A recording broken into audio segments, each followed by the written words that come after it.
Welcome. In this video, I'm going to demonstrate how to determine whether this power series is convergent or divergent.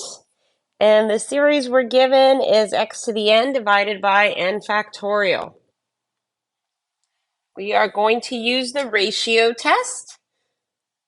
And recall the ratio test. We have the limit as n approaches infinity of the nth plus 1 term divided by the nth term. So that's the next term divided by the nth term. And we're going to call this L.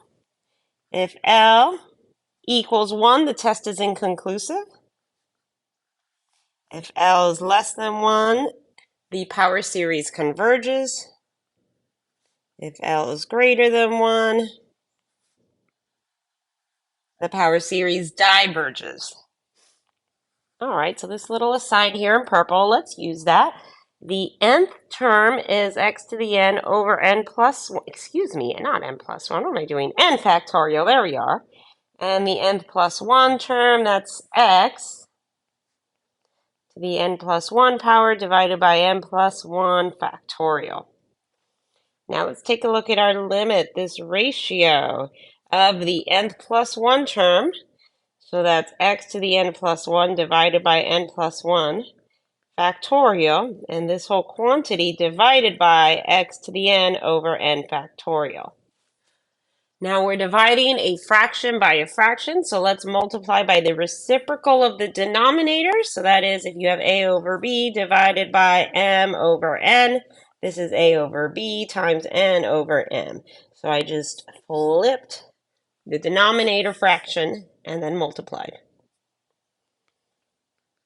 So we have the limit as n approaches infinity of x to the n plus 1 power divided by n plus 1 factorial times n factorial divided by x to the n power. Oh, and let's not forget this absolute value here. Thank you. Okay.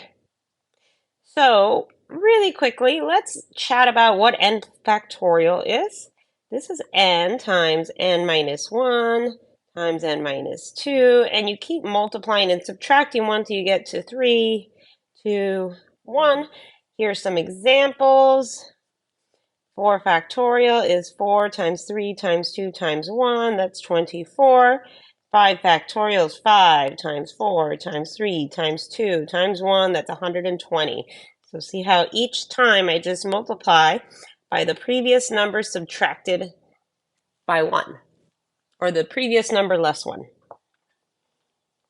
Okay, so what is n plus 1 factorial? Well, that's equal to n plus 1 times n plus 1 minus 1 times n plus 1 minus 2 times n plus 1 minus 3, and so on, and I'll keep going until I get to 3, 2, 1. Simplifying, well, there's nothing to simplify here. N plus 1 is just n plus 1, but n plus 1 minus 1, well, that's n. And then n plus 1 minus 2, that's n minus 1. And the next one's n minus 2.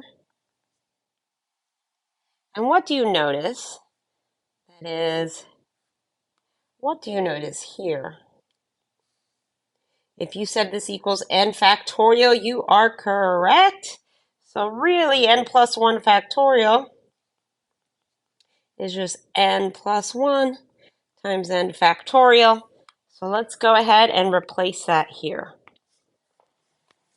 Okay, you can see I rearranged my screen before I continue, just to make some space. Those of you on paper, just keep writing how you were writing. If you're on a tablet, if you'd like to pause and take a moment to rearrange, that's fine. Otherwise, just keep writing how you were writing.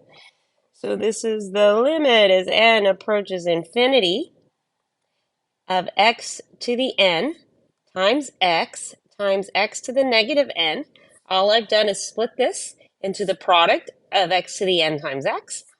And then this x to the n, I can move it to the numerator by making the exponent negative, which I did here. Oh, and of course, times n factorial divided by n plus 1 times n factorial. And so, of course, n factorial divided by n factorial is 1.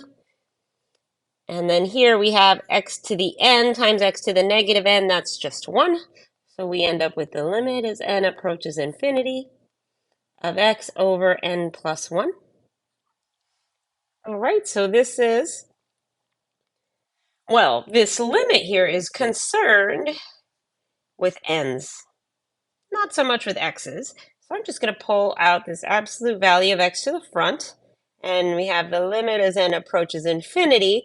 And then here we just have 1 over n plus 1. And of course, since on our series n can't be negative, there's no point in keeping an absolute value here at all. Well, this limit here is going to be 0. And that is for whatever value of x we have, since 1 divided by n plus 1, and n is growing without bound, so 1 is going to be divided in essence by a very large number.